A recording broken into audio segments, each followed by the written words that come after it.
Welcome to Fathernetics, Fatherhood Unfiltered. I'm Jamil. Welcome to the podcast. You can never find somebody do it like me. I'ma turn it all the way up, cause it kamikaze. Go ahead and try, baby, you are gonna see that. Hey guys, welcome. I am so excited. Today is the first episode for my podcast. This has been a long time in the making, and I'm so grateful that you guys have decided to at least click on this and find out what it's all about. At the end of the day, this podcast by design is to create a community or a group of individuals, or to elicit different mindset, different perspectives, different backgrounds, to have a discussion, inform each other, pull each other closer to the center, if you will, to better understand how we are navigating this world together as fathers, as parents, and be able to better equip our children to be fully functioning, sustainable individuals as we continue down a path of societal growth, if you will. So a little bit about me. I'm a father. I have an 11-year-old boy, freckle face, red hair. He is the most adorable character that you'll ever come across. He's an extreme extrovert, which kind of doesn't play well with my husband and I's kind of introverted nature. I guess I'm a high functioning introvert. I can turn it on when I need to, the extrovert component, but where I get my most rest and my recharge capacity, if you will, is in the solace of being by myself, or watching television for a few hours on my own, where I'm not disrupted. This really comes into play when I'm watching sci-fi. I kind of almost have to be in the room by myself. Any distractions from watching something that I truly enjoy, or going to the movies, or reading a book that I really enjoy, then I have to kind of pause and come back to it once the noise has subsided. Speaking of husbands, we've been together for almost 22 years now. It's been a fantastic roller coaster ride. Of course, with every relationship, there are ups and downs, but we've had more ups than we will ever have downs. And that kind of leads into some of the parenthood aspects of our lives as well, which I'll dive into here in just a little bit. And then I'm also an IT professional, right? I've been in IT world for over 20 years successfully, and have had a good time there. It's been such a tremendous ride, again, on the professional side, on the personal side. I think now we've kind of waded into what most would consider their golden years, but I'm not that old. I'm only 45 years old, but we now have the opportunity to take some liberties in life, which we may not have thought we would be able to do in the past. And knowing that, again, we have a kid that plays a mix in this formula, we definitely have our mindset on trying to do the right things and introducing our kid to the right people and the right places and the right experiences and the right backgrounds and the right family members as well. I play tennis and racquetball sports whenever I can. I live in Arizona, so sometimes the weather doesn't allow for it. So whenever I do get an opportunity to connect with some tennis partners and racquetball partners, I get out there and try to remain as physically active as possible. I'm also a self-proclaimed home improvement person. I am not an expert by far. I've stumbled. I have come across some really interesting things in this house. You take the walls down and you start to understand what really goes into a lot of the professional work that people do that sometimes we think is too expensive, but it's those details that will get you in the end. So I've done everything from piping to drywalling to floors to cement slabs and electrical. I have shocked myself once or twice. Not recently, but it has happened. So always remember, shut your power off outside before you start tinkering with things.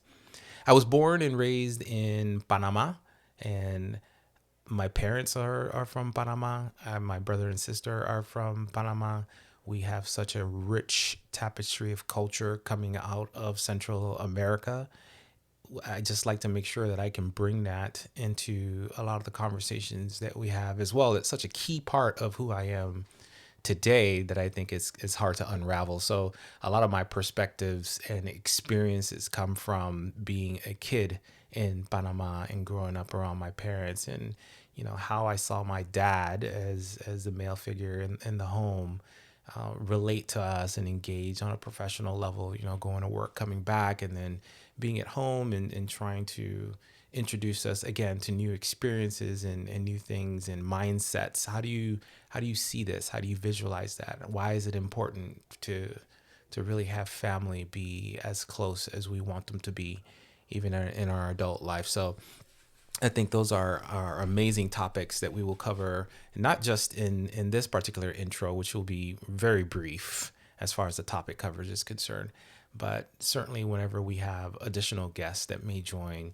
the podcast and other episodes that may dive deeper into the Latin American culture and how there are some differences between what we learn here in America or abroad versus what you will learn in Latin America. So why a podcast, right? I think a podcast is one way for me to just talk to you guys. It's really me in my studio talking to myself, but I'm hoping that you guys can, relate to some of the information that I'm sharing from my perspective and can keep me honest, right? Some of the information that I share may not be exactly what you've come to experience. I'm really interested in understanding that as the world changes, as we get more into 2025 and now into 2026, given the state of the world, especially here in the United States, I think it's important for us to query our parents, our fathers, and better understand how can we teach our kids to navigate this world?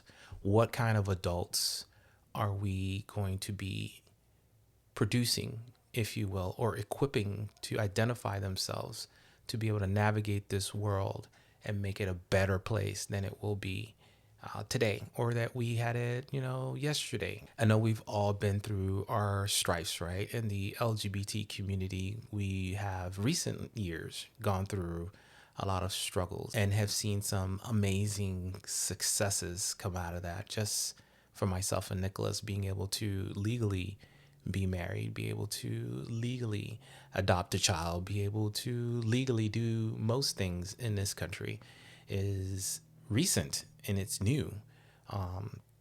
And I think those are things that I want to dive into. Politics as well. Those are oftentimes uncomfortable conversations, but I think that those conversations are key to success and being able to be real and transparent because they do impact us from day to day. I also want to make sure that we can build a strong fatherly audience. And to me, a father is not necessarily just a male. To me, a father is an individual who has taken on that fatherly figure role. So a grandparent, an uncle, a stepdad, a godfather, maybe even a mom, because we know single moms and single dads have the toughest jobs out there, whether they're raising one child or more than one child. I don't know how they do it, but they have to take on both roles and sometimes 3 and 4 additional roles, right? The friend, the best friend, the mom, the dad, the uncle, the teacher, or whatever role is necessary to make sure that the child has what they need and can be successful in that moment. But again, a dialogue, right? That's the goal of this podcast. As we bring on more guests, we'll have questions. I will have questions for them. They will have questions for me. We will talk about how we would answer or address those issues based on where we come from, our backgrounds, our experiences, and hope to evolve over time. My opinions may shift. Their opinions may shift. At the end of the day, the goal is to make sure that we have enough information to better represent our thoughts, our processes, our current stances. And then if it shifts, great. If it doesn't, that's fine as well. The goal is not to change your mind. The goal is not to pull you into the water. The goal is to just have a conversation and say, I understand where you're coming from. You understand where I'm coming from. And then, of course, with the economic uncertainty of the times, I follow the stock market. I play in the stock market. I pretend to know what I'm doing in the stock market. But I do watch it, right? So I see it go up and down. And in recent weeks, it has gone terribly down. And there's some concern, right? It's not just what I am investing in as far as stocks are concerned. It's the 401k that people have. It's the mutual funds that are being impacted by decisions made by others at different levels with considerations that are different than we would consider to be our tribe, or things that impact us, things that we care about. So things to definitely be aware of. And then military impacts are a thing now, right? We thought we got into don't ask, don't tell, and then we got into, everything's okay, doesn't matter who you are, gay, transgender, you serve in the military, you're shooting or you're protecting me. It doesn't matter what sex you are, what orientation you are, as long as you're coming to help. That has been the perspective of most men in the service or in the military. I won't speak for them because I don't have that experience, but I hope that we can eventually bring someone on that has that experience, that can talk about the impacts of some of the laws tied to LGBTQ rights and their ability to serve in the military. And then climate change is also another topic that's very dear and close to my heart. We are always thinking of the future and what we could potentially leave our kids. And I fear that in the very short term, we will have continued visual impacts based on changes in weather pattern that are directly tied to climate change. So I am a big supporter in taking the measures and the steps to slow that process. Are we at the point of no return? I don't know. Not a scientist. It would be nice to talk to somebody about that. But I think anything we can do to slow the progress of global warming and climate change is definitely welcome. And how can we do that from an educational standpoint? How can we pull our kids as fathers, as parents, to be able to understand that climate change is real and it impacts us in one way or another? Whether we pay attention to it or not, it's going to impact us.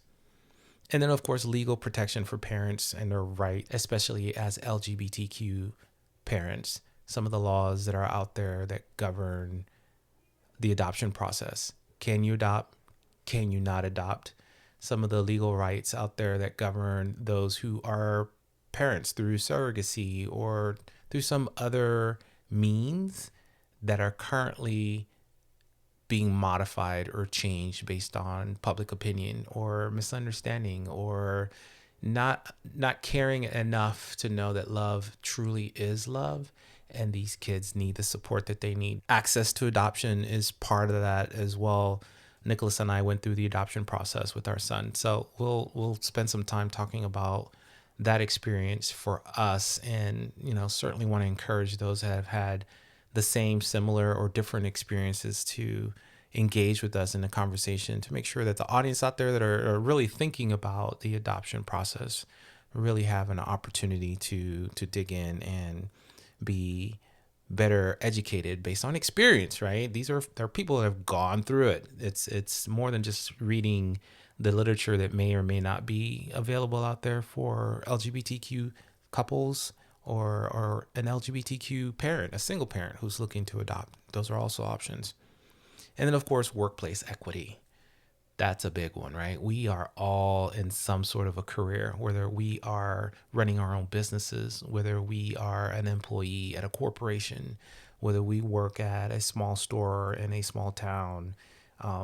These are all items that are always concerns for us, being able to find not just the equity, but the equality that needs to go along with workplace adoption, and being able to have interest groups inside of these companies that talk to the minority groups, right? The Black or African American group, or the Latino group, or the women's group, or the Asia Pacific group, or the Asian Eastern group as well, to make sure that all of those considerations are brought into play.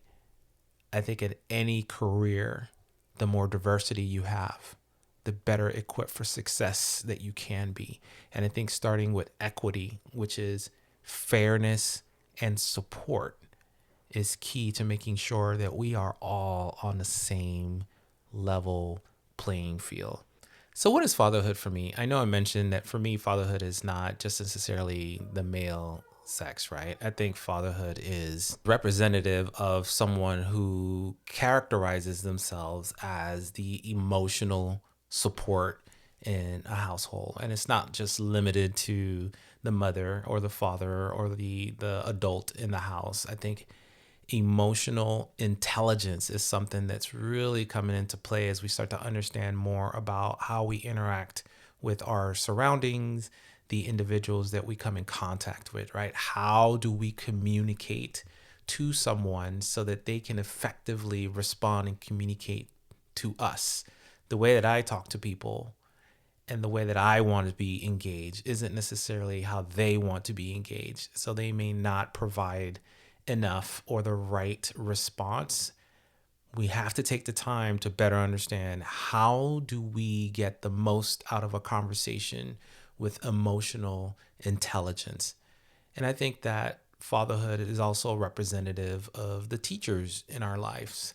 We often get a lot of our moral direction from our parents, from our fathers, being able to say, this is my experience, this is what I expect from you. When you come across such a situation, consider A, B, C, and D before you make a decision. It is less so telling that person, when you come across this situation, this is the only option or the only way to respond. I think, again, in conversations that we'll have on this podcast, it behooves us to ask the question, how did you deal with this? So that I can say, I never thought about that. Maybe I do need to adjust a little bit now that I have more information to be able to respond accordingly. And I think being a role model is kind of part of that role as well. Those that have identified themselves as fathers become role models, right? Whether they intend to or not, whether they're the biggest role model in that kid's life or not, it all depends, right? Because you are a role model to everyone that you come across. You're a role model to your child. You're a role model to your child's friend that spends a lot of time with you in your home. You're a role model to your nieces and your nephews and your cousins and your brother and your sister sometimes. And maybe even your parents. I don't know, depending on circumstances. That I can't really cut that out. That might be some dynamic somewhere. But I think being a role model is always about the intentionality, the introspective look that we all have to say, I need to be more precise with the way that I'm engaging the world. Do you need to be more guarded? No, I think that there's an opportunity for emotional reactions and being able to feel the feelings and react accordingly. But if we are always aware of how we come across in this world, then I think the reactions will start to mirror that as role models are identified. A protector, that's a big one, right? We always see that in movies and things of that nature. You have dad being the protector for good or bad. Sometimes there are very bad circumstances for protector. You're doing it the wrong way. You're overprotective. You're a helicopter parent, or you're too strict, or and these are things that I deal with as well, being too strict or being a helicopter parent with my kid. But I also want to make sure to lean back on being able to say, figure that out on your own. I'm going to watch you from over here, make sure you don't hurt yourself. But I need you to walk through that exercise.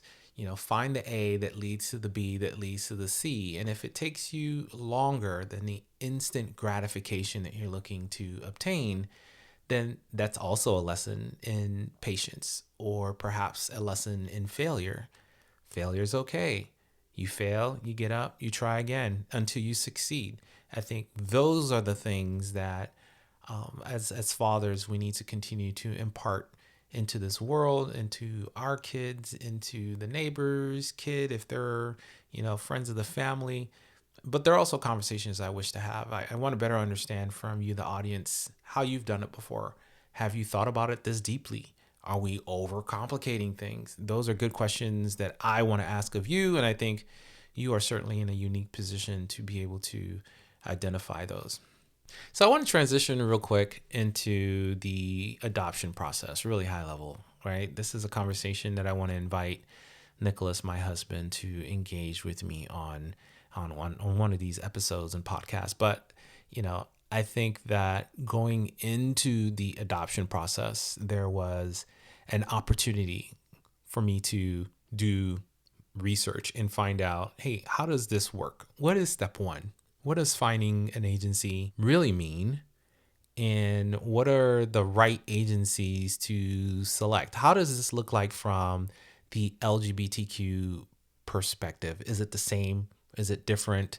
Should I have some concerns, or maybe there are some areas that I need to avoid? There are the gotchas that I want to make sure that I can be ready for.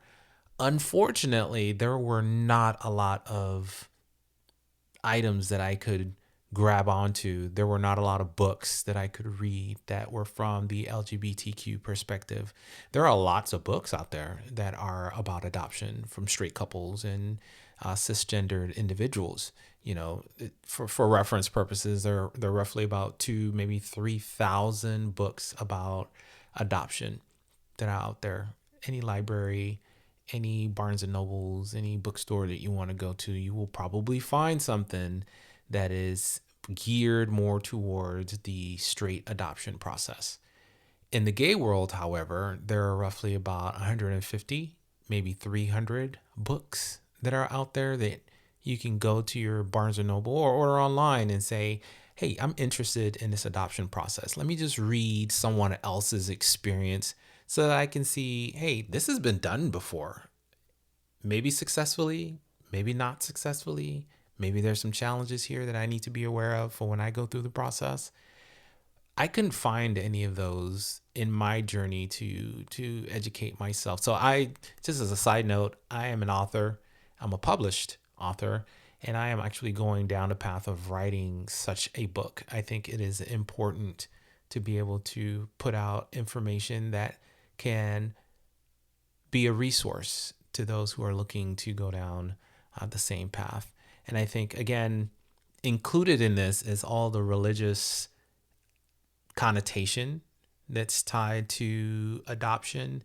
There are over 10,000 kids in the Arizona foster care system. To limit the opportunities for LGBTQ couples to engage in this arena, to adopt kids, which is primarily, right, not the only, but primarily the way that couples will get to become parents, and provide safe harbor for many of these kids, to try to limit or prevent that just on the bearing of religious or a misunderstanding or a very ignorant and biased perspective is unfortunate. And I think that those are things that need to be addressed, along with all the different stereotypes that are tied to the gay world and what gay people do, don't do, should do, can do. Those are all items I want to make sure we can address very frankly on this process. We got our son, as I mentioned before. He is 11. He has a very big personality. I think just having a kid in the house and us now being parents has created such a paradigm shift. Our mindsets are ever evolving. I think everything we thought we knew that we were doing right as adults has come under a microscope, right? Not that we were doing it wrong before, but we were doing it without a kid before. That was the right way. Now we have a kid. Now we have to change it, right? Someone who likes to emulate and watch and repeat and model after everything that you do, and add to their repertoire and to their personality all the good and the bad that they may see out there in the world. It's all part of considerations now, and has impacted everything we do, from the type of friends that they have, right? Really trying to understand, hey, this friend that you have, that's a good friend. Here's why. Oh, that friend that you have, maybe not such a good friend. We may not need to get into the details as to why they're not good friends.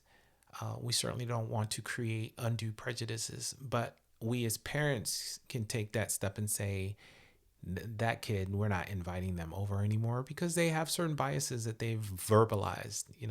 We've come across kids that have said they are supportive of one political direction or another. And we know that not always, but in recent years, right? The Trump and the Biden days were very polarized for LGBTQ uh, couples. To better understand the type of legislation that would have adverse impacts to our family, and knowing that these kids are not repeating what they've heard on Fox News. They are repeating what their parents are feeling, what their parents are thinking.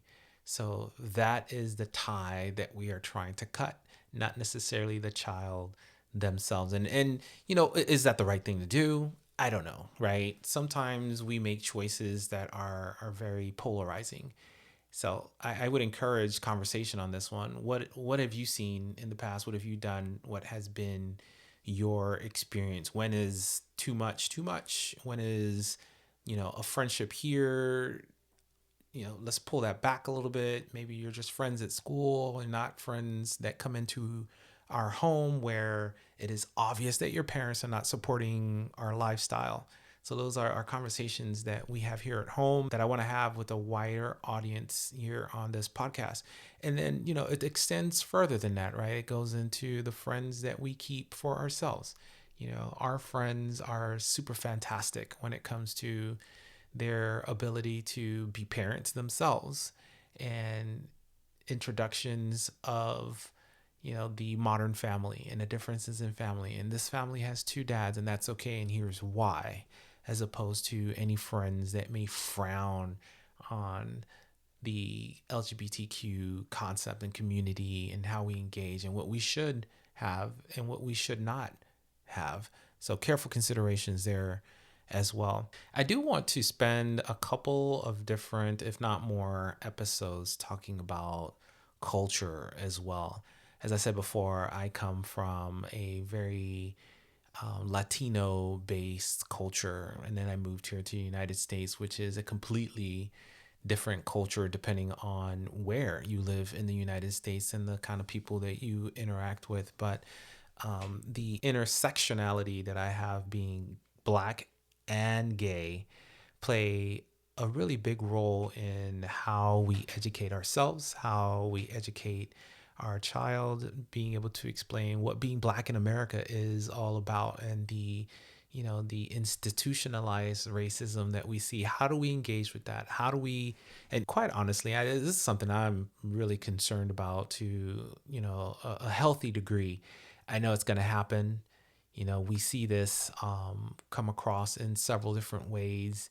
We've already had situations where, my son has come home and said, hey, I heard someone use the N word, or, I've heard someone disparage someone else based on their racial background. So these are conversations that we are already having at 11 years old or younger. So holding off on these conversations is not helpful.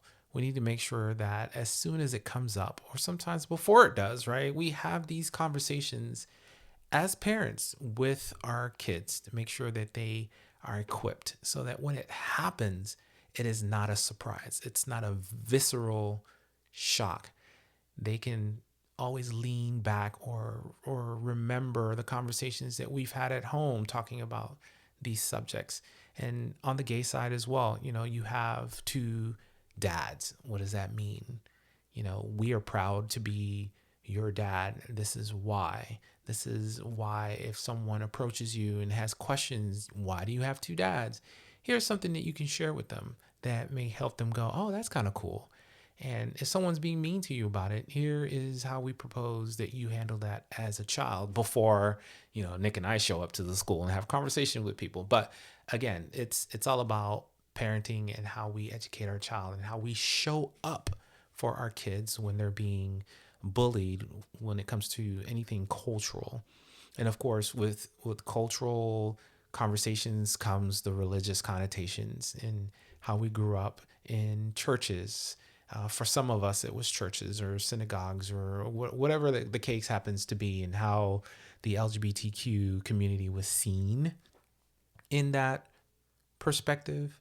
Was it good? Was it bad? I would be extremely curious to learn of this from other cultural backgrounds, because obviously I only have my own, but I want to make sure that along with those, all the influencers that are out there that we've had, in the 90s or the 2000s, can also be addressed as having an impact into who we are today. Hip hop, for instance, has a very specific way that they saw the gay world and the gay culture. And I think that's shifting ever so slightly. But, those that are adults today may already have the ingrained nature of saying this is the way that you should be if you want to get in to this space. So as I said before, I want to make sure that we can pull in some guests, and the excited nature of the amalgamation of my friends come from almost everywhere. We have friends from India, from Australia, the Middle East, Europe, even here, obviously in America, and from Panama, to provide perspective from the Latino culture. So at the end of the day, wrapping things up here, social engagement is really what I am hoping to get from this podcast. An increased listenership. Yes, we want subscribers. Yes, we want people to follow. But at the end of the day, it's really about creating that community that provides the feedback that we're looking for, the conversation starters, the engagement, the differences in opinions, the questions, the recommendations. So please make sure to follow us on Fathernetics, which is on Instagram now, to engage with us on several different levels. So we appreciate that. And with that, the first episode is in the pocket. I appreciate everyone's taking the time to listen, to follow, and hopefully subscribe. These episodes will roughly be about 30 to 40 minutes. And, if we need to go longer because conversations are taking longer, then we'll definitely do that. So again, follow us on the next one. 1, 2, 3. You can never find somebody do it like me. I'ma turn it all the way up, cause it kamikaze.